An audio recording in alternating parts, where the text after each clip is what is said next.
سدرۃ المنتہا کا ذکر واقعہ معراج کے اندر ہوا ہے۔ سدرہ عربی زبان میں بیری کے درخت کو کہتے ہیں، لیکن مفسرین نے لکھا ہے کہ سدرۃ المنتہا کے درخت کو دنیا کی بیریوں پر قیاس نہیں کیا جا سکتا۔ اللہ ہی جانتا ہے کہ وہ کس طرح کی بیری ہوگی۔ اور منتہا کے معنی انتہا یا آخری حد ہے، یعنی یہ وہ مقام ہے جہاں سے آگے مخلوق کو جانے کی اجازت نہیں۔ سدرۃ المنتہا پر ہر عالم کا علم ختم ہو جاتا ہے، اور اس کے آگے جو کچھ بھی ہے وہ اللہ کے علاوہ کوئی نہیں جانتا۔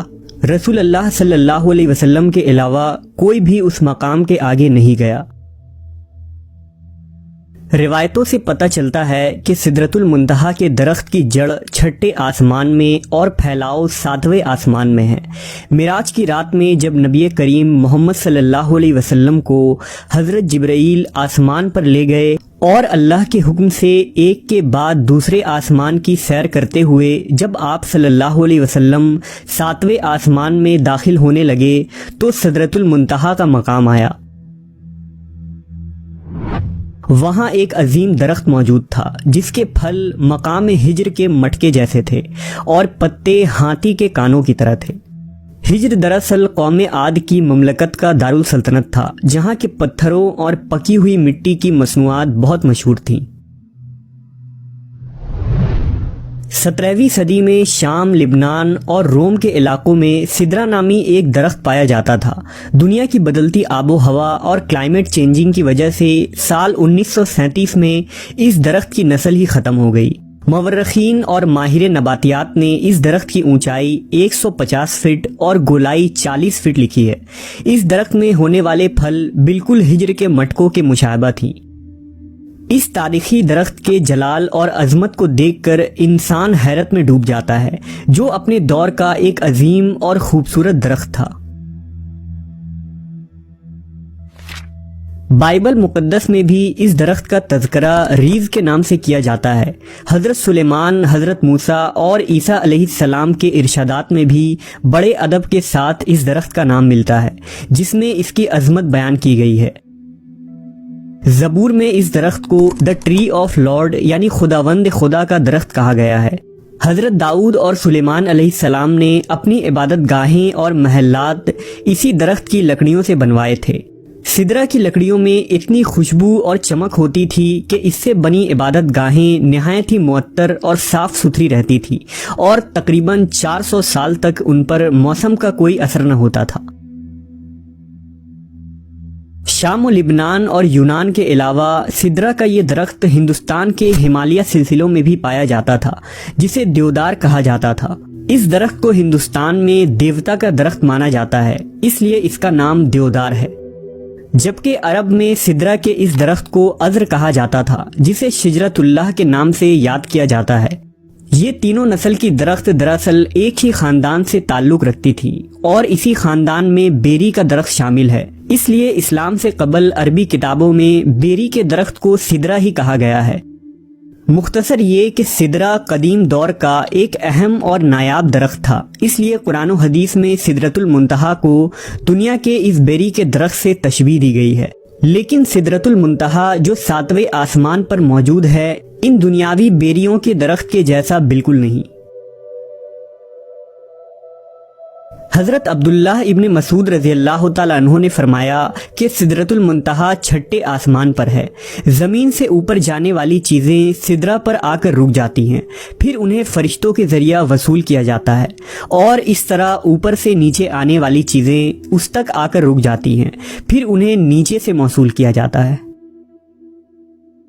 مفسرین نے لکھا ہے کہ سدرۃ المنتہا کے قریب ہی جنت الماوا ہے، جو جنت کا اعلیٰ ترین مقام ہے، اور جہاں قیامت سے پہلے شہیدوں کی روحوں کو ٹھہرایا جاتا ہے۔ سدرۃ المنتہا کے متعلق روایتوں میں آتا ہے کہ اس کے ہر پتے پر فرشتہ کھڑا ہے جو اللہ کی تسبیح میں مشغول ہے، اور اس کی شاخوں اور پتوں پر سبز رنگ کے پرندوں کا جھنڈ بیٹھتا ہے۔ بعض علماء نے لکھا کہ وہ سبز رنگ کے پرندے دراصل انبیاء علیہ السلام اور اولیاء کرام کی روحیں ہیں۔ سدرۃ المنتہا ایسا درخت ہے جس کے تنے کی چوڑائی 72 سال کے سفر کے برابر ہے، جبکہ بہترین سوار اس کے شاخوں کے سائے میں قریب 100 سالوں تک سفر کر سکتا ہے۔ نبی صلی اللہ علیہ وسلم نے فرمایا کہ سدرۃ المنتہا کے اس درخت کے جڑ سے 2 ظاہری نہریں نکلتی ہیں اور اسی طرح اس کے تنوں سے 2 باطنی نہریں بھی نکلتی ہیں۔ آپ نے معراج کی رات ان نہروں کو دیکھا تو جبرائیل امین سے دریافت کیا کہ اے جبرائیل، یہ باطنی اور ظاہری نہریں کیا ہیں؟ اس پر جبرائیل نے فرمایا کہ باطنی نہریں جنت میں جاتی ہیں اور ظاہری نہریں دنیا میں گرتی ہیں، جو دریائے نیل اور دریائے فرات ہے۔ شمالی افریقہ میں بہنے والا دریائے نیل دراصل یونانی لفظ نیولس سے نکلا ہے، جس کے معنی وادی کے ہیں۔ یہ دنیا کا سب سے لمبا دریا ہے، جس کی لمبائی 6000 کلومیٹر سے بھی زیادہ ہے۔ دریائے نیل مصر کے سرزمین سے گزرتا ہے اور وہاں کے باشندوں اور زراعت کے لیے اہم مقام رکھتا ہے۔ مصر وہی سرزمین ہے جہاں حضرت یوسف اور حضرت موسیٰ علیہ السلام جیسے جلیل القدر نبیوں نے اپنی زندگی کا ایک بڑا حصہ گزارا ہے۔ اگر دریائے فرات کی بات کریں تو یہ 2780 کلومیٹر لمبا دریا عراق اور مشرقی ترکی کے علاقوں میں بہتا ہے۔ یہ وہی دریا ہے جس کے کنارے نبی صلی اللہ علیہ وسلم کے پیارے نواسے امام حسین علیہ السلام کو کربلا نامی مقام پر شہید کیا گیا تھا، اور احادیث کے مطابق آپ صلی اللہ علیہ وسلم نے قیامت کے قریب اسی دریائے فرات سے سونے کے خزانے یا پہاڑ کے نکلنے کی پیشن گوئیاں کی ہیں۔ یہ بات ظاہر ہے کہ سدرۃ المنتہا اس زمین سے اربوں خربوں نوری سال کے فاصلے پر کہیں کسی مقام پر موجود ہے، لیکن سوال یہ اٹھتا ہے کہ سدرۃ المنتہا سے نکلنے والا پانی نیل اور فرات کی شکل میں ہماری اس زمین تک کیسے پہنچ رہا ہے؟ ہماری اس زمین پر پانی کہاں سے آیا، یہ ہمیشہ سے سائنسدانوں کے لیے ایک اہم سوال بنا رہا ہے۔ کچھ سائنسدانوں کا خیال ہے کہ زمین پر پانی اس وقت سے موجود ہے جب سے یہ زمین وجود رکھتی ہے، جبکہ حال ہی میں ہونے والے ایک تحقیق میں یہ بتایا گیا کہ شاید زمین پر پانی آج سے اربوں سال پہلے خلا سے آنے والے کسی شہاب ثاقب یا میٹرائٹ کے ذریعہ یہاں لایا گیا تھا، اور 3 ارب سال سے پانی اس زمین میں موجود ہے۔ اب سوال یہ ہے کہ وہ شہاب ثاقب جو اربوں سال پہلے اس زمین پر گرے تھے اور پانی کو یہاں لانے کا ذریعہ بنے، کیا وہ اس جگہ سے آئے تھے جہاں سدرۃ المنتہا موجود ہے؟ ایک نظریے کے مطابق سدرۃ المنتہا کے جڑ سے نکلنے والی وہ نہریں اس دنیا میں ایک غیبی راستے کے ذریعہ آتی ہیں، جسے جدید سائنس کی زبان میں ورم ہولز یا پورٹلز کہا جاتا ہے۔